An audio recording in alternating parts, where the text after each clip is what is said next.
throw down. Heartbeats racing, can't slow down. Feel the tension, feel the heat. Hey everybody, welcome to the Wrestling with Emotions podcast. Today we're actually talking wrestling, believe it or not. But fear not, I will deviate from the path. I'm going to send out a second episode tonight. The movie review for Weapons, I just saw that last night. I'll give you my thoughts, so that will be heading out later today. But this time we're going to talk about wrestling. We're going to talk about the week that was. It's been a little while, so we're going to catch up quickly on some of the stories that you are well aware of. We'll give thoughts and feelings on some of the recent quick changes, and then we'll talk about, obviously, WWE is largely in the news right now, not necessarily for any particular event, even though they are coming off of SummerSlam. I'll talk a little bit about that.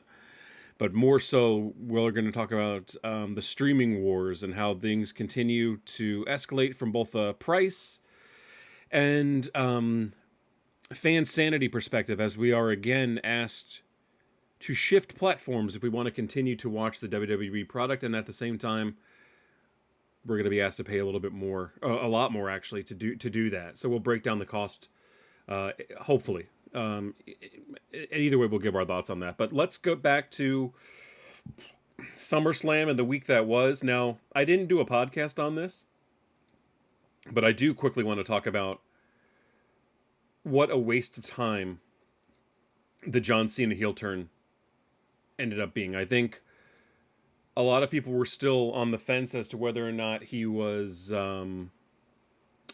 pulling a fast one on Cody. I believe it was either SmackDown or the Raw before, where essentially he said that he's been playing a character that he hasn't been comfortable with. The original plan, he alludes to Travis Scott and The Rock basically abandoning him after the plot twist of him turning heel, and how it's not him.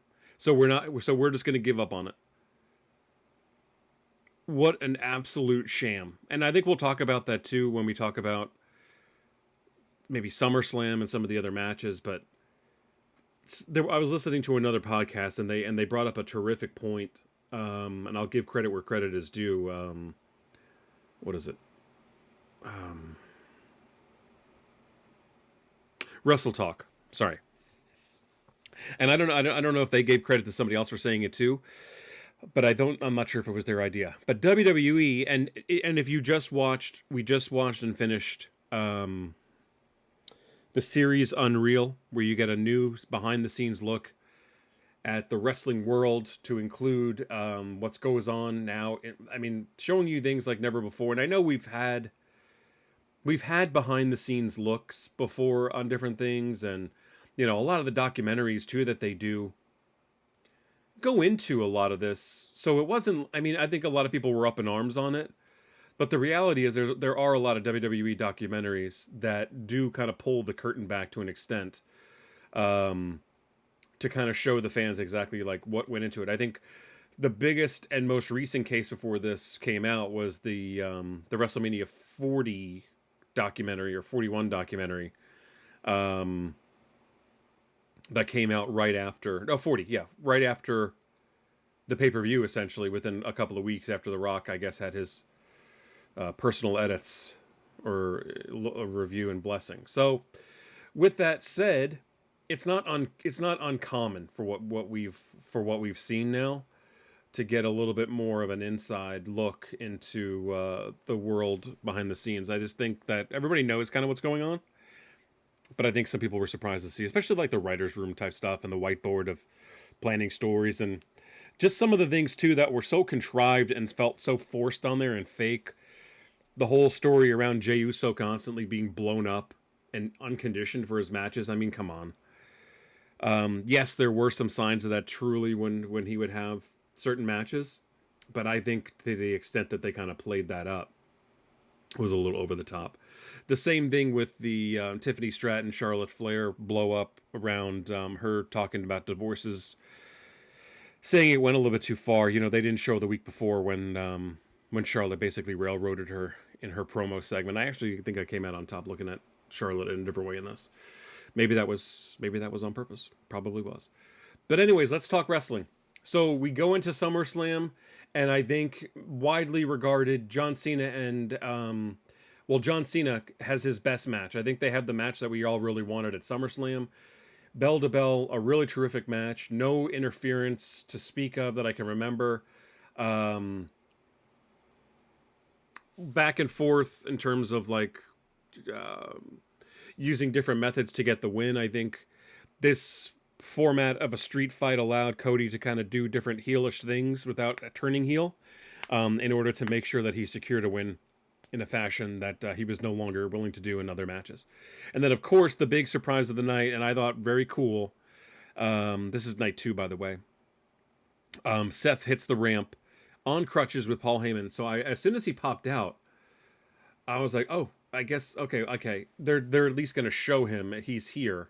But when he does the turnaround, drops the crutches, and then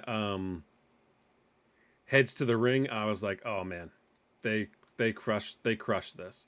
And I think a lot of people were expecting it. I think we even talked about it in the preview show, how it was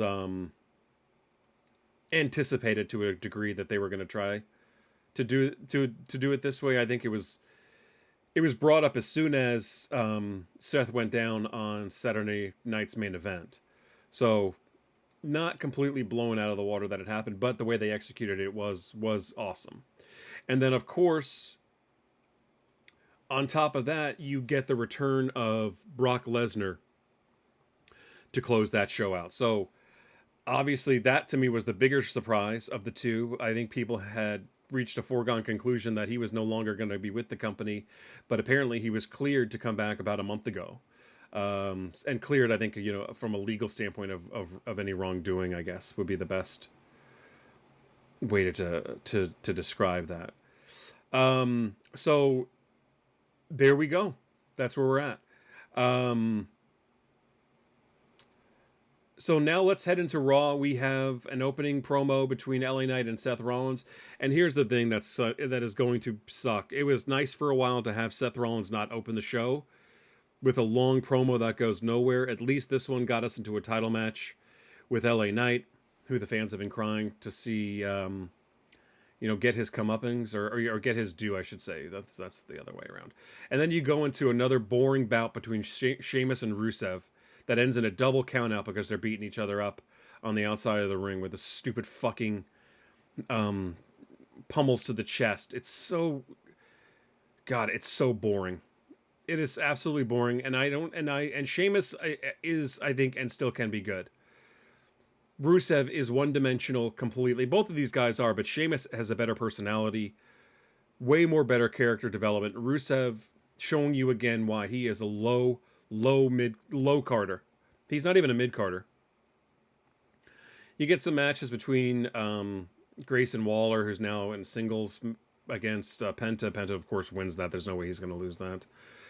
And then you get a newly formed friendship continues to blossom as you get a rematch for the Judgment Day versus Charlotte and Alexa Bliss for the tag team titles. Charlotte and Alexa obviously capturing the titles over the weekend, so that was a good match. Then you get Dominic Mysterio versus Dragon Lee, and then you get the introduction of two more, or at least at the same time, more El Grande Americanos. I don't know where they're going with this, especially I don't know how long Chad Gable's going to be out, so I don't know ultimately what the payoff is for this or what that looks like. But man, something's got to happen here. Then you get a promo between Becky Lynch and Nikki Bella, where of course Becky is terrible in the ring, I think. I mean, she's average at best. She's good on the mic because she's willing to take it to places that a lot of folks aren't. So she does, of course, hit Nikki with a John Cena reference. I mean, it's low-hanging fruit at this particular point for anybody who's going to be in a program with Nikki to attack the fact that she was once in a relationship with John Cena and it didn't work out. I mean, give her... and the fact that she continues to sign off on these things... And maybe she has no choice, but it's a bummer because she looks fantastic. I think she still has a lot to offer, and I'm glad she's going to have a match here. They're probably going to head to Clash in Paris for the title, and it would be cool to see Nikki win the Intercontinental Championship because I think she only went as far as the Divas title before they changed it over to the women's titles that we know today. So hopefully that ends in a really favorable spot. And then, of course, the ending of Monday night ends in shenanigans with outside interference, of course, that allows Seth Rollins to beat LA Knight via disqualification. And that's because CM Punk appeared and attacked Seth Rollins. So that feud continues to grow because we'll see where that goes. I'm just going to talk WWE today really quickly because, again, another stellar AEW contest. Let's go to Friday. We head into SmackDown and we get an opening promo between John Cena. John Cena comes out, kind of talks about how, he's not in the physical shape that he was as a younger man to face a Brock Lesnar. But of course, that's not going to stop John Cena. We all know that. Funny too, I think the early reports when Brock Lesnar returned was that this was a Cena pull, that he wanted to face Brock Lesnar, so that's why they brought Brock Lesnar back. I think that was alluded to by Triple H. But Cena quickly shot that down in terms of like, hey, I wrestle, I'll spare the cliche John Cena talk. But basically, he wrestles whoever they put in front of him. I'm sure he does have a list, but I mean, if he has a list, is really Logan Paul the one that's on it to close out one of your final matches in your final year? Logan Paul in Paris. I think they could have done so much better here.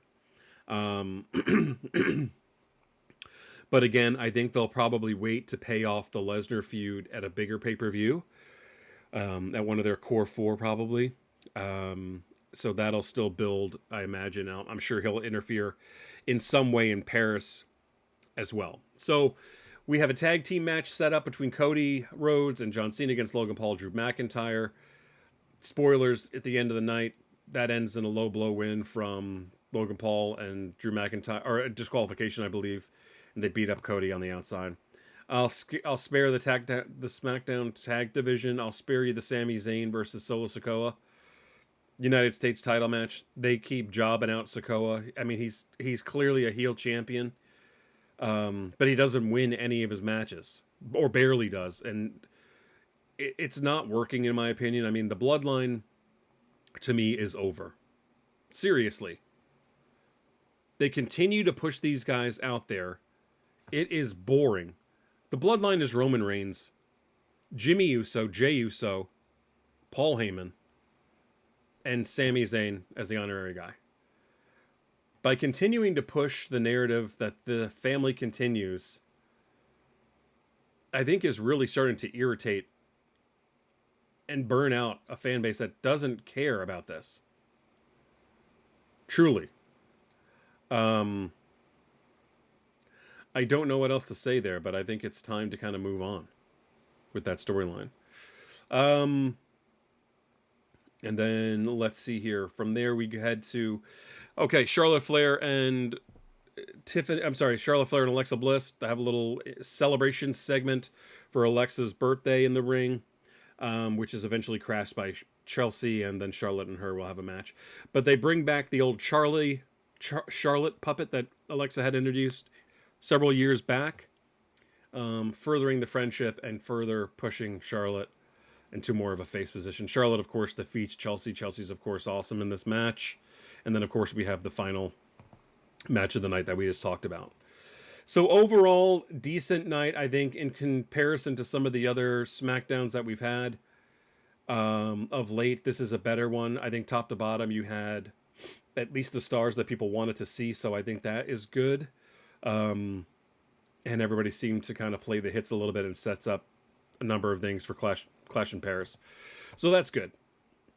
Now let's talk about the big news of the week for the WWE. So a lot of streaming services have recently announced different mergers or different combination packages. For example, Hulu. Hulu, I believe, is dissolving itself as a standalone app and will be joining the Disney Plus app. You'll still have access to Hulu and all your channels, but you have to download and get, I guess, the Disney package in order to access that now. So there's a lot of different things kind of like that. But the big news, of course, for a wrestling fan is that WWE is now moving over to the newly announced ESPN app that'll be in conjunction with their acquisition of the NFL Network. So now Peacock, of course, loses a lot of major sports programming coming into 2026. And the biggest problem is the pricing, and especially the nonchalant, arrogant way that it was announced in terms of Nick Khan basically saying the fans will come, the fans will make the change with us. I mean, let me tell you, let me do a little story time with Uncle Rob. Back when I was a kid, the WWE was in a really bad spot, the early 90s, and this is well documented. You can see it in some of the documentaries, even like the WrestleMania 9 documentary that recently came out for Caesar's Palace in Vegas. They talked about how the company was in a rough spot financially. I mean, they weren't doing, box office business. This is on the heels of the steroid scandals and the trials for Vince McMahon. You had some of the larger superstars kind of either moving on or slowing down in their career, apparently. And that's why they brought Hulk Hogan back, or Vince did at least, to try to save or kind of boost the pay-per-view. And a lot of the providers were asking for that type of thing. So my point is, they had proposed this as a family-friendly, as they switch into the 90s, and you have the new generation, family-friendly, fun entertainment. They start introducing new pay-per-views. Yes, pay-per-views in your house that would, I think it was either monthly or bi-monthly, to supplement the core 4 pay-per-views of Royal Rumble, Survivor Series, SummerSlam, and WrestleMania. And they would be at a more budget-friendly price option too. I want to say they ran about 2 hours as well. So from a timing standpoint, you were just having some good, like basically like watching a movie, but with live entertainment on like a Saturday night, Sunday night. Continue that into pricing into the 90s, the 2000s. I think there was always a big emphasis on making sure that families were able to attend events, were able to have fun, were able to provide an experience for their families that would be memorable and not break the bank. Now, this new era post TKO is consistently and constantly about driving financial success to shareholders in a detriment to many of the fans. That's why I think you're starting to see a backlash in terms of how people perceive the everyday product when it comes to quality, storytelling, and the like, because you're asking your fans to continue to shell out incredible amounts of money for these live events. At the same time, you're not producing great story content. And again, I'll go back to what I was going to originally say with the credit to Wrestle Talk and whoever they had credited originally as well. WWE, in many ways, is no longer about long-term storytelling. They're more about viral moments and moments in general. The Cena heel turn is now just a gigantic moment. You will not remember anything from that heel run. You might remember his entrance at WrestleMania with just the black background and the white font, John Cena, but you're not going to remember anything long-term on it. He didn't change his look. He just changed his attitude slightly. He acted like a bad guy. He acted like a guy acting like a bad guy. I think Booker T recently said that too. So I was, from a fan standpoint, I was glad he turned back, even though it was a really messed up and contrived way to get there. It was good to have him back because it's who he's meant to be. It's who that character is supposed to be. So with that said, now if you want to continue on moving into 2026, it's going to run you $29.99 a month for that direct-to-consumer service for ESPN. Now, of course, in addition to the WWE content, you will get whatever is a part of that ESPN package. Now, keep in mind, too, like, the price will probably remain what we're advertising unless something really drastic happens. But there's a lot of subscribers coming up that may join the party here. So, for example, there are some subscribers, if you are part of the following, if you subscribe to the following apps or services already, you'll receive WWE PLEs at no extra cost. So if you have DirecTV, if you have Hulu Live, if you have Charter, Fubo TV, or Verizon Fios, you're going to be fine. Everything will just roll over. But if you're somebody who has YouTube TV like myself, Dish Network, Comcast, you will have to pay full price to stream WWE content on ESPN. So for me, these tertiary pay-per-views or PLEs, whatever the hell you want to call them, I'm going to be out on them for the most part. The only reason I watch them now is because they're included in the price of my subscription to Peacock, because for the most part, with few exceptions, like I always get excited for Money in the Bank. That's always a good one. And it depends too on like the matches that are announced, but for the most part, I just get excited for those core four. So we'll see what happens there. And that's the difference between WWE, and I'm not trying to be tribalist here, believe me. But that's the difference between WWE and AEW. So now what does WWE do on these months that are outliers? Because they've criticized AEW, talking out of the side of their mouth about how long some of these pay-per-views are that AEW puts on, the amount of matches that they have. When you ask an AEW fan, are these too long? Yeah, granted, some of them might be. And some of them are done on purpose when WWE tries to counter-program them on the same day. But at the same time, I can guarantee you that the majority of AEW fans always feel like they're getting their money's worth when they buy a pay-per-view. And then depending on who you buy it to, you can get bundle deals where you get like a discount on the second pay-per-view the next month. Where instead of paying like, $100, you pay like $80. So what is WWE going to do from a programming standpoint to show fans? Because Triple H has said, we are going to make it worth it. You're going to see things enhanced and increase in terms of quality, blah, blah, blah, blah, blah. So remains to be seen, but that has been talked about as like, well, what happens now with those? Because because right now, basically, it's not worth $29.99 for what they are offering.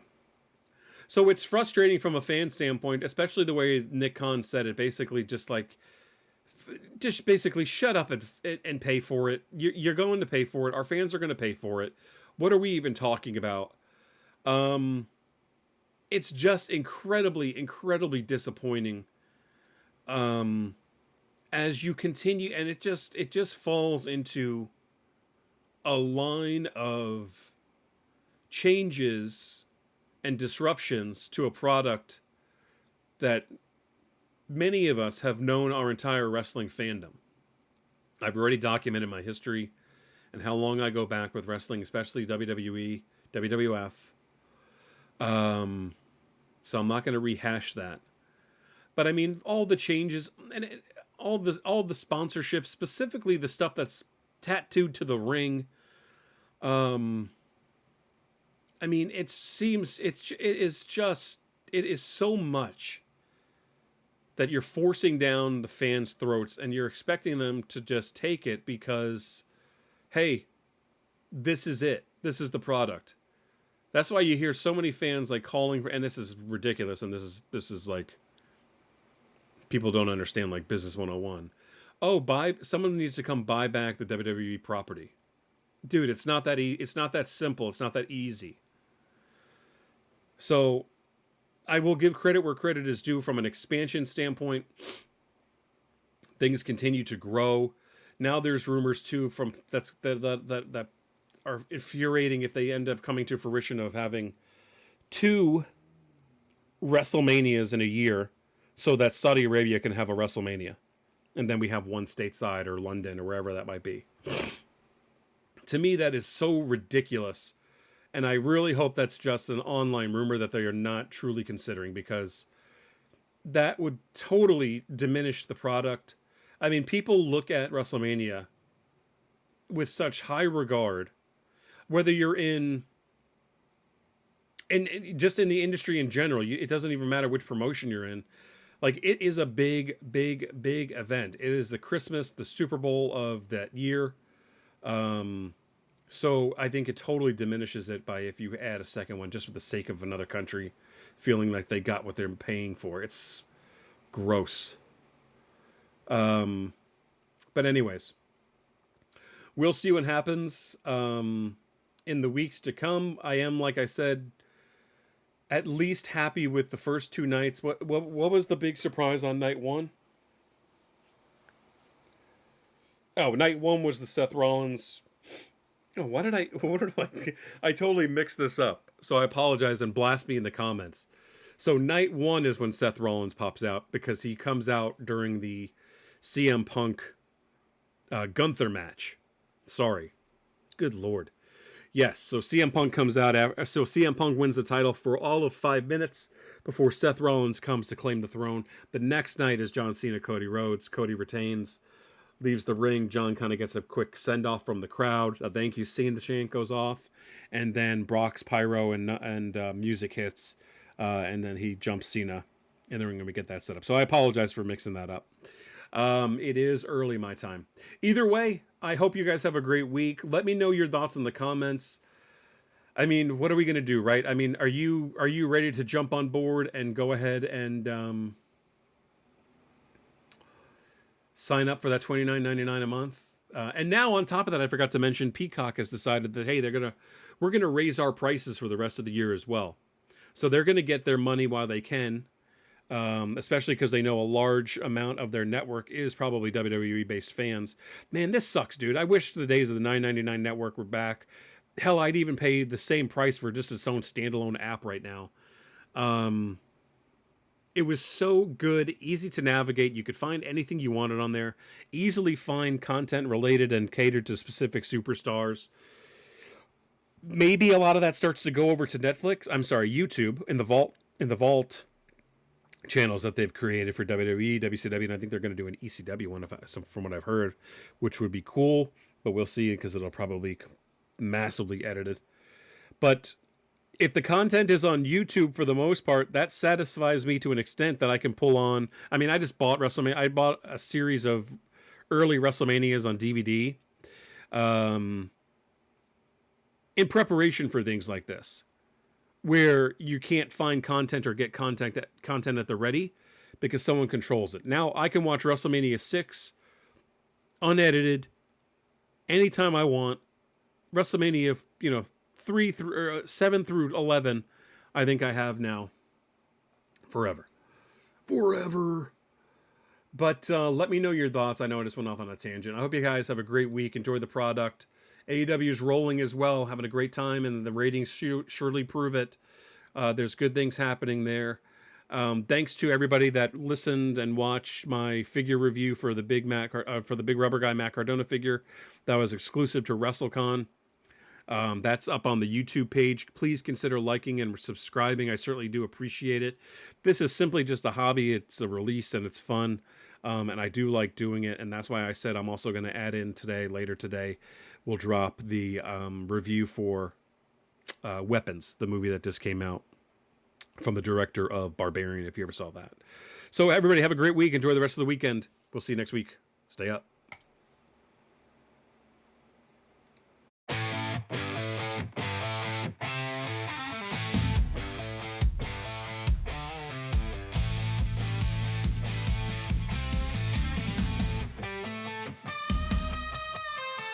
Out in the ring where we throw down, heartbeats racing, can't slow down.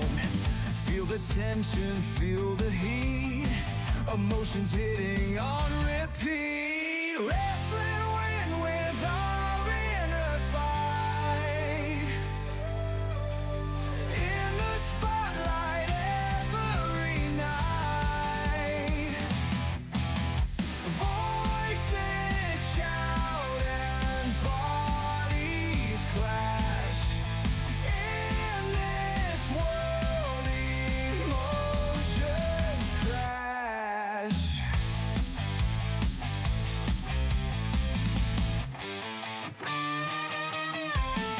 Tangled up in thoughts we spin. In the chaos we begin. Finding strength that's deep inside. Facing fears we cannot hide. Wrestling with our inner fight.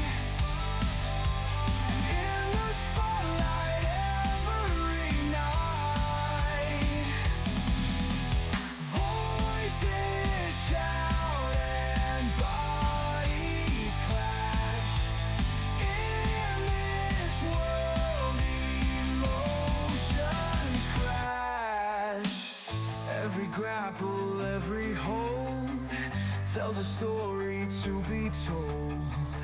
Raw and real and full of fire, pushing through the darkest mire.